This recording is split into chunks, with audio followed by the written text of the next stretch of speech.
Hello guys, പത്രമാറ്റിൻ്റെ പുതിയ episode റിവ്യൂയിലേക്ക് സ്വാഗതം. അജയൻ വരുമ്പോഴത്തേന് അനി സങ്കടപ്പെട്ട് ഒരിടത്തിരിക്കുന്ന കാണും. അപ്പോൾ അജയൻ മോനെ എന്ന് വിളിക്കും.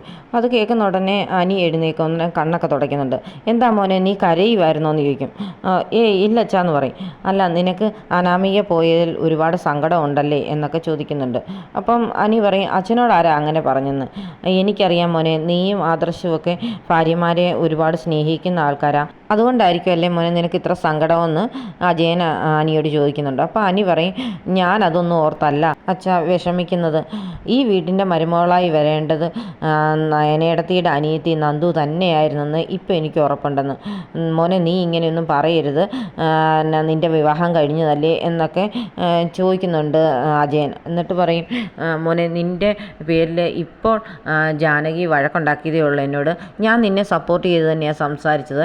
എന്നാലും നിൻ്റെ കല്യാണം കഴിഞ്ഞിട്ട് നീ പിന്നെ നന്ദുവിനെക്കുറിച്ച് പറയുന്നത് ശരിയല്ലല്ലോ എന്ന് അജയൻ പറയും. എന്നിട്ട് ചോദിക്കും, എന്താ നിനക്ക് ഇത്ര വിഷമമെന്ന്. അത് ഞാൻ വിഷമിച്ചത് നയനേടത്തിയെ ഓർത്താന്ന് പറയും. നയനേടത്തിക്ക് എന്നാ കുഴപ്പം, മോള് ഏടത്തിക്ക് ഇച്ചിരി ബ്ലഡ് കൊടുത്തു എന്നല്ലേ ഉള്ളൂ. ബ്ലഡ് കൊടുത്താൽ ആർക്കും ഒന്നും സംഭവിക്കില്ലല്ലോ. ആദർശ് പറഞ്ഞായിരുന്നു നയനയ്ക്ക് ബ്ലഡ് കൊടുത്താൽ പിന്നെ എന്തൊക്കെയോ ബുദ്ധിമുട്ടുകളുണ്ടെന്ന് ശാരീരികമായിട്ട്. അത് വല്ലതും കൂടുതലാണോ മോനെ? നയനയുടെ കാര്യം പറയുമ്പം ഏട്ടനും ആദർശിനും ഭയങ്കര ടെൻഷനാണല്ലോ എന്നൊക്കെ പറയുന്നുണ്ട് അജയൻ. അന്നേരം അനി പറയും, ഇനിയുള്ള കാര്യം ഞാൻ പറയാതിരുന്നാലും എന്തായാലും അച്ഛനോട് വല്യച്ഛനും ഏട്ടനും പറയും, അതുകൊണ്ട് ഞാൻ തന്നെ പറയാമെന്ന് പറയും. വല്യമ്മയ്ക്ക് കരൾ കൊടുത്തത് ആരാണെന്ന് അറിയാവോ അച്ഛന്? അത് നയനേടത്തിയാന്ന് പറയും. അത് കേൾക്കുമ്പോഴത്തേന് അജയൻ ശരിക്കും ഞെട്ടുന്നുണ്ട്.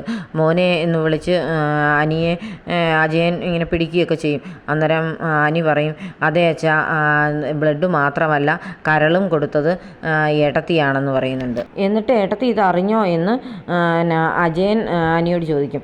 എങ്ങനെയാണ് വല്യമ്മയോട് ഇതൊക്കെ പറയുന്നത്? അങ്ങനെ പറഞ്ഞു കഴിഞ്ഞാൽ പിന്നെ വല്യമ്മ നയനേടത്തിയുടെ കരൾ സ്വീകരിക്കാൻ സമ്മതിക്കത്തില്ലല്ലോ, അതുകൊണ്ട് പറയണ്ടെന്നാണ് എല്ലാവരും പറഞ്ഞതെന്ന് പറയും. അച്ഛനും ഇതിവിടെ ആരോടും പറയണ്ട, ഇവിടെ ആരും അറിഞ്ഞിട്ടേ ഇല്ല.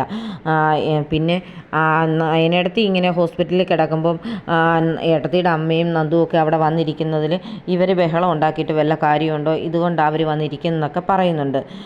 ഇതുകൊണ്ടാ അച്ഛാ ഞാൻ നന്ദു ആണ് നമ്മുടെ കുടുംബത്തിലേക്ക് വരേണ്ടതെന്ന് ഞാൻ പറഞ്ഞതെന്നും അനി പറയും. ഞാൻ എന്തായാലും ഹോസ്പിറ്റൽ വരെ ഒന്ന് പോയിട്ട് വരാം മോനെ എന്ന് പറഞ്ഞ് അജയൻ ഉടനെ ഹോസ്പിറ്റലിലേക്ക് ചെല്ലും. ഹോസ്പിറ്റലിൽ ചെല്ലുമ്പോഴത്തേന് ആദർശും ജയനും ഐസിയുവിൻ്റെ മുമ്പിൽ ഇങ്ങനെ നിൽപ്പുണ്ട്.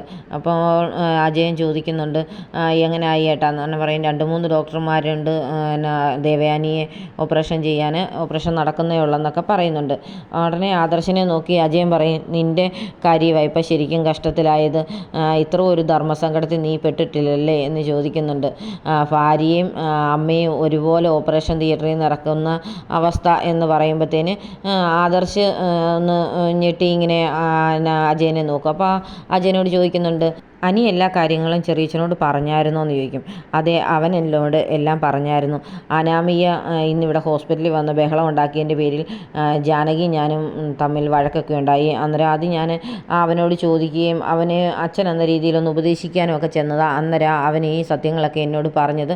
എന്നാലും നിങ്ങളെന്നോട് ഇത് പറയാതിരുന്നല്ലോ, എനിക്ക് ശരിക്കും സങ്കടമുണ്ടെന്നൊക്കെ അജയൻ പറയും. നീ എന്തായാലും ഭാഗ്യവാനാ മോനെ, നമ്മുടെ കുടുംബത്തിലേക്ക് കയറി വരാൻ പറ്റിയ മരുമോൾ തന്നെയായിരുന്നു നയന. എൻ്റെയും ഏട്ടൻ്റെയൊക്കെ ഭാര്യമാർ വെറും പരാജയങ്ങളാണ്. നമ്മളെല്ലാം മനസ്സിലാക്കുന്നതിന് മുമ്പ് തന്നെ അച്ഛനും അമ്മയും നയനയെ മനസ്സിലാക്കിയിരുന്നു. അതുകൊണ്ടല്ലേ അച്ഛനും അമ്മയും പറഞ്ഞത് ഇനി അനന്തപുരിയുടെ താക്കോല് നയനയ്ക്ക് മതിയെന്നും നയനയാണ് ആ കുടുംബം ഭരിക്കേണ്ടതെന്നും. അത് ശരിക്കും ഇപ്പോഴാണ് മനസ്സിലാകുന്നതെന്നൊക്കെ ആദർശിനോട് അജയൻ പറയുന്നുണ്ട്. എന്നാലും ഇനിയും ചെറിയച്ഛൻ അനിയോട് പറയണം അനാമികയെ ചെന്ന് വിളിച്ചുകൊണ്ട് വരാനും അവർ തമ്മിൽ പ്രശ്നങ്ങളൊന്നും ഉണ്ടാകാതിരിക്കാനും പറയണമെന്ന് പറയും. അപ്പോഴത്തേന് അജയൻ പറയും, അതിൻ്റെ ആവശ്യമില്ല മോനെ, അവൾ എന്തിൻ്റെ കുറവുണ്ടായിട്ടാണ് ആനന്ദപുരിയിൽ നിന്ന് ഇറങ്ങിപ്പോയത്, വഴക്കുണ്ടാക്കി പോയ അവൾ അവിടെ നിൽക്കട്ടെ എന്നുള്ള രീതിയിൽ അജയൻ പറയും. ഞാൻ എന്നാണേലും അവനോട് അവളെ വിളിച്ചുകൊണ്ട് വരാൻ പറയില്ല എന്ന് ആദർശിനോട് അജയൻ പറയുന്നുണ്ട്. എനിക്ക് നയനമോളെ ഒന്ന് കാണാൻ പറ്റുമോ എന്ന് ചോദിക്കുമ്പോഴത്തേന് ആദർശ് പറയും, ഡോക്ടർമാരോട് ചോദിച്ചിട്ട് ഐസിയു കയറി കാണാം, ഐസിയുവിൻ്റെ മുമ്പിൽ നന്ദുവും അമ്മയും ഇരിപ്പുണ്ടെന്ന് പറയും. എന്നാൽ ഞാൻ പോയി കണ്ടേച്ച് വരാമെന്ന് പറഞ്ഞ് അജയൻ അങ്ങനെ ഐസിയുടെ മുമ്പിലേക്ക് പോകും. അജയൻ ചെല്ലുമ്പോഴത്തേന് ഐസിയുടെ മുമ്പിൽ തന്നെ ഇരിക്കുകയാണ് നന്ദുവും കനകയും. ഞാനൊന്നും അറിഞ്ഞില്ലായിരുന്നു, അനി എന്നോട് ഇപ്പോഴാണ് എല്ലാ കാര്യങ്ങളും പറഞ്ഞതെന്ന് അജയൻ പറയുന്നുണ്ട്. പിന്നെ എൻ്റെ ഭാര്യയും എൻ്റെ മരുമോളും വന്ന് ഇവിടെ നിങ്ങളുമായിട്ട് വഴക്കുണ്ടാക്കിയതിന് ഞാൻ നിങ്ങളോട് ക്ഷമ പറയുകയെന്ന് പറയും. അപ്പം കനക പറയുന്നുണ്ട്, അയ്യോ വേണ്ട, അതൊന്നും വേണ്ട, അങ്ങനെയൊന്നും പറയണ്ട, അനാമിക മോക്ക് പക്വതക്കുറവുള്ളത് കൊണ്ടല്ലേ അങ്ങനെ പറഞ്ഞ്, പ്രായത്തിൻ്റെ പ്രശ്നങ്ങളാണെന്നൊക്കെ പറയും. അന്നേരത്തേന് അജയൻ പറയുന്നുണ്ട്, പ്രായത്തിനനുസരിച്ചുള്ള വാക്കുകളെ പറയാൻ പാടുള്ളൂ കനകെ, അവൾ അങ്ങനെയല്ലല്ലോ സംസാരിക്കുന്നത് എന്ന് പറയും. എന്നിട്ട് നന്ദുവിനെ നോക്കി പറയും, മോളെ നിൻ്റെ മനസ്സറിയാൻ ഞാൻ വൈകിപ്പോയി, അത് നേരത്തെ ഒരാഴ്ച മുമ്പെങ്കിലും അറിഞ്ഞിരുന്നെങ്കിൽ ഞാനിങ്ങനെ വിഷമിക്കേണ്ടി വരത്തില്ലായിരുന്നു, നിങ്ങൾക്കാണെങ്കിലും പിന്നെ ഇതുപോലുള്ള അപമാനങ്ങളൊന്നും നേരിടേണ്ടി വരത്തില്ലായിരുന്നല്ലോ എന്ന് പറയും. എൻ്റെ 2 പെൺമക്കളും അനന്തപുരി തറവാട്ടിലോട്ട് കയറി വന്നതിൻ്റെ കഥയൊക്കെ അറിയാമല്ലോ, ഇനി ഒരു മകളോട് അങ്ങോട്ട് വരണ്ട എന്ന് ഞങ്ങൾ തീരുമാനിച്ചതായിരുന്നു. അതിന് ശരിക്കും പറഞ്ഞാൽ എതിർപ്പ് മുഴുവൻ നയനമോക്ക് തന്നെയായിരുന്നു പറയും. അവിടെയാണ് നയനയ്ക്ക് തെറ്റിപ്പോയത്.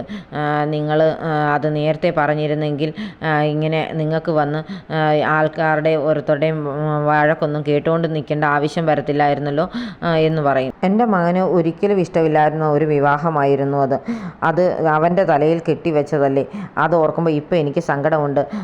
നേരത്തെ ഇതൊക്കെ അറിഞ്ഞിരുന്നെങ്കിൽ എൻ്റെ മകൻ്റെ മുഖത്തെ തെളിച്ചമെങ്കിലും എനിക്ക് കാണാമായിരുന്നല്ലോ എന്നൊക്കെ പറഞ്ഞ് അജയൻ നിൽക്കുമ്പോഴത്തേന് ഡോക്ടർ ഇറങ്ങി വരും. അപ്പം കനക ചോദിക്കുന്നുണ്ട്, എങ്ങനെയുണ്ട് ഡോക്ടറെ, മോക്ക് എങ്ങനെയുണ്ടെന്ന്. അപ്പം ഡോക്ടർ പറയും, മോക്ക് കുഴപ്പമൊന്നുമില്ല, മോൾ ഓക്കെ ആണെന്ന് പറയും. എനിക്കൊന്ന് കാണാമോ എന്ന് അജയൻ ചോദിക്കും. അപ്പോൾ അതിനെന്നാ കയറിക്കോ, പോയി കണ്ടോളാൻ പറയും. അപ്പോൾ അജയനകത്തേക്ക് ചെല്ലുമ്പോഴത്തേന് നയനെ ഇങ്ങനെ മയങ്ങുകയായിരുന്നു. അപ്പം അജയൻ അങ്ങോട്ട് ചെല്ലുന്ന കാണുമ്പോഴത്തേന് നയനെ എഴുന്നേക്ക് വന്നിട്ട് ചോദിക്കും, ചെറിയച്ഛനോ അനി ചെറിയച്ഛനോടെല്ലാം പറഞ്ഞായിരുന്നോ എന്ന് ചോദിക്കും. ഞാൻ അറിഞ്ഞു മോളെ, നന്ദുവിനോട് അനാമികയും ജാനകിയൊക്കെ വന്ന് ഇവിടെ കിടന്ന് ഭയങ്കര ബഹളമായിരുന്നു.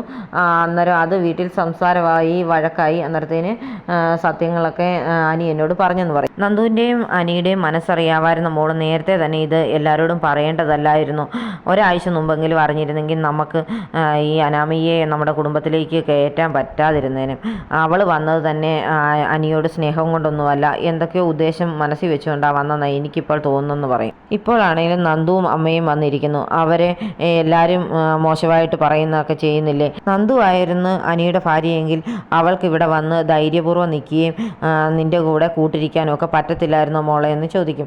ഇനി അതൊന്നും പറയേണ്ട ചെറിയച്ഛ, അനാമികയെ എങ്ങനെയും തിരിച്ചുകൊണ്ട് വന്ന് അവർ സന്തോഷത്തോടെ ജീവിക്കണമെന്നൊക്കെ നയന പറയും.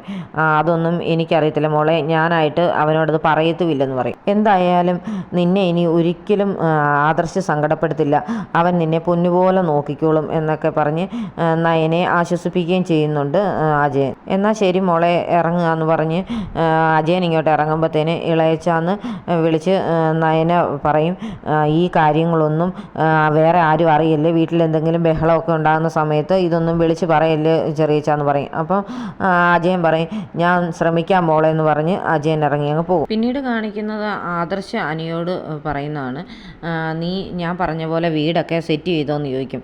അതേ ഞാൻ സെറ്റ് ചെയ്തിട്ടുണ്ടെന്ന് പറയും. വാടക വീടാണെന്നാണ് നയനയുടെ അച്ഛനോട് ഞാൻ പറഞ്ഞിരിക്കുന്നത്, പക്ഷേ 6 മാസത്തിനകം ആ വീട് നമ്മൾ പൈസ കൊടുത്ത് ഫുൾ സെറ്റിൽ ചെയ്യുമെന്ന് പറയും. നയന ഹോസ്പിറ്റലിൽ നിന്ന് ഡിസ്ചാർജ് ചെയ്യുന്നത് എല്ലാ സൗകര്യവും ഉള്ളൊരു വീട്ടിലേക്ക് തന്നെ ആയിരിക്കണം, എല്ലാ മുറിയിലും AC ഒക്കെ വെച്ചില്ലേന്ന് ചോദിക്കും. വെച്ചിട്ടുണ്ട് ഏട്ടാന്ന് അനി പറയുന്നുണ്ട്. നയനയുടെ വീട് ഒരു പഴയ വീടാണ്.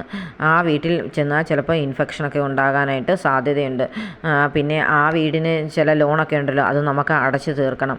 ഈ വീട് അവർക്ക് മേടിച്ചു കൊടുക്കുകയാണെന്നുള്ള രീതിയിൽ ആദർശ് സംസാരിക്കും. നീ എല്ലാ കാര്യങ്ങളും നോക്കിയും കണ്ടൊക്കെ ചെയ്യണം. പിന്നെ നയനയുടെ അച്ഛനോട് ഇതൊന്നും പറയാനൊന്നും നിൽക്കേണ്ടെന്ന് പറയും. ഞാനതെല്ലാം ചെയ്തിട്ടുണ്ട് ആദർശേട്ടാ, ഇപ്പോൾ ഒരു ലോറി അങ്ങോട്ട് അവരുടെ വീട്ടിൽ നിന്ന് സാധനങ്ങളൊക്കെ എടുത്തുകൊണ്ട് വരാനായിട്ട് വിട്ടിട്ടുണ്ട്, ബാക്കി കാര്യങ്ങളൊക്കെ ചെയ്യാനായിട്ട് ഞാൻ അങ്ങോട്ട് ചെല്ലാമെന്ന് പറഞ്ഞ് അനി അങ്ങ് പോകും. പുതിയ വീട്ടിലേക്ക് താമസം മാറിയതിന് നന്ദുവും അച്ഛനും എല്ലാ സാധനങ്ങളും ഒക്കെ അടുക്കി പെറുക്കിയൊക്കെ വെക്കുന്നുണ്ട്. അന്നേരം ഗോവിന്ദൻ പറയും, എന്തിനാണോ ആദർശമോനെ ഇങ്ങോട്ട് താമസം മാറ്റണമെന്ന് പറഞ്ഞത്, ആ വീടിന് കുഴപ്പമൊന്നുമില്ലായിരുന്നല്ലോ എന്ന് പറയും. അന്നേരത്തേന് നന്ദു പറയും, ആദർശേട്ടന് എന്തെങ്കിലും ഉദ്ദേശം കാണും വെച്ചാന്ന് പറയും. അതെന്താ ഇത്രയൊക്കെ ഉദ്ദേശം ഇരിക്കുന്നത് എന്നൊക്കെ ഗോവിന്ദൻ പറയും. അതല്ല, ആദർശേട്ടൻ ഇപ്പം നയനേടത്തിയോട് സ്നേഹം കൂടിപ്പോയി, അത് കൂടിപ്പോയതിൻ്റെ ഭാഗമായിരിക്കും നമ്മളോട് ഇപ്പം ഇങ്ങനെയൊക്കെ ഉള്ളത് ചെയ്യുന്നത്. ഇനി ഇതുപോലുള്ള സഹായങ്ങളൊക്കെ നമ്മളെ തേടി വരും. അപ്പം നമ്മളതെല്ലാം സ്നേഹത്തോടെ നിരസിക്കുന്ന ആച്ചാ നല്ലതെന്ന് പറയും. അത് ശരിയാ മോളെ, ഇപ്പം തന്നെ ആദർശമോൻ പറഞ്ഞത് കടയൊക്കെ പൂട്ടിയിട്ട് വീട്ടിൽ വന്നിരുന്നോളാനാണ് പറഞ്ഞത്. പക്ഷേ നമ്മളങ്ങനെ മരുമോൻ്റെ ചിലവിൽ കഴിയുന്നത് ശരിയല്ലല്ലോ എന്ന് ഗോവിന്ദൻ പറയും. അത് ശരിയാ അച്ചാന്ന് നന്ദുവും സമ്മതിക്കുന്നുണ്ട്. എന്നാലും ഇതൊക്കെ പറയാനായിട്ട് ഞാൻ നയനമോളെ വിളിച്ചിട്ട് നയനമോൾ ഫോൺ എടുത്തില്ല.